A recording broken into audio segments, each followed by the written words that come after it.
গেল মার্চ থেকেই জ্বালানির সংকট শুরু হয়। দাম বাড়ানোর পরও সেই সংকট কমেনি। পাম্পের সামনে লম্বা অপেক্ষা আর তেল না পাবার ভোগান্তি যেন থামছেই না। বাংলাদেশ পেট্রোলিয়াম কর্পোরেশনের সর্বশেষ হিসাব অনুযায়ী ১৯ এপ্রিল পর্যন্ত ডিজেলের মজুদ রয়েছে ১,২২,৬৩৩ মেট্রিক টন, যা দিয়ে চলবে প্রায় ১০ দিন। অক্টেনের মজুদ আছে ২৭,৬০২ মেট্রিক টন, যা প্রায় ২৩ দিনের চাহিদা মেটানো সম্ভব।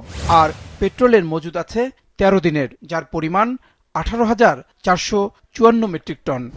কাগজে কলমে এই চিত্র স্বস্তিদায়ক হলেও বাজারে এর প্রতিফলন নেই, যদিও শঙ্কিত হওয়ার কোনো কারণ দেখছে না জ্বালানি বিভাগ।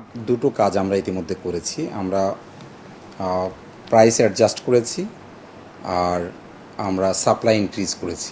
আমাদের পর্যাপ্ত মজুদ আছে এবং সেটা পুরো মে মাসটাই আমরা ইনশাল্লাহ ইতিমধ্যে সিকিউর করেছি। অন্যদিকে খাত সংশ্লিষ্টদের দাবি ভিন্ন। তাদের মতে দাম বাড়ানোর পরও বাজার স্থিতিশীল না হওয়া সরবরাহ নয়, বরং ব্যবস্থাপনার দুর্বলতা। Management totally failure. তেল আছে বলতেছে, তেল পাচ্ছে না, এটাও সত্যি। তেল তো পাচ্ছে না, আমরা পাচ্ছি না, এটা তো সত্যি। মানুষ আমার দুইজন মারা গেছে এই পর্যন্ত। একটা ম্যানেজারকে মারছে আর একটা ক্লায়েন্ট মারা গেছে।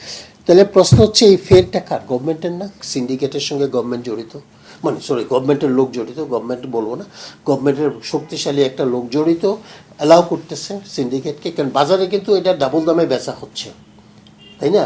তো তাহলে একটা সিন্ডিকেট ব্যবসা লাগিয়ে দিছে, তাহলে সেই লাগানোর ব্যাপারে সরকারের কোনো লোক তো নিশ্চয়ই জড়িত আছে। আর নাহলে বলে দেখ না আমাদের তেল নেই।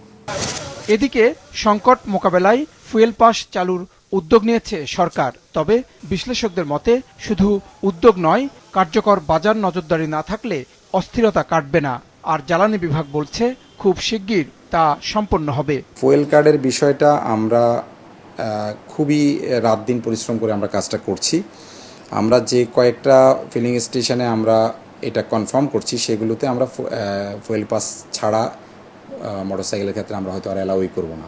বিদ্যুৎ এবং জ্বালানির উপর বিশেষ রাখবো যে আপনারা যেটা বলবেন সেটা করবেন।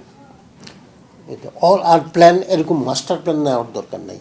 আমি যেটা করতে হবে, যেটা সে করতে পারবে ইমিডিয়েটলি করতে পারবে। লোড যে ফুয়েল ডিস্ট্রিবিউশনটা, মানে জ্বালানি তেলের ডিস্ট্রিবিউশনটা, সে এটা এক সপ্তাহে করতে পারে, আজকালকে থেকেই করতে পারে। এটা করুক, এটা করলে মানুষের ক্ষোভটা কমে যাবে। পাম্পে লম্বা লাইন আর কাগজে পর্যাপ্ত মজুদ, এই দুই বাস্তবতার মাঝেই আটকে আছে জ্বালানি খাত। পরিস্থিতির উত্তরণে সরকারকে যথাযথ পদক্ষেপ নেওয়ার আহ্বান সংশ্লিষ্টদের।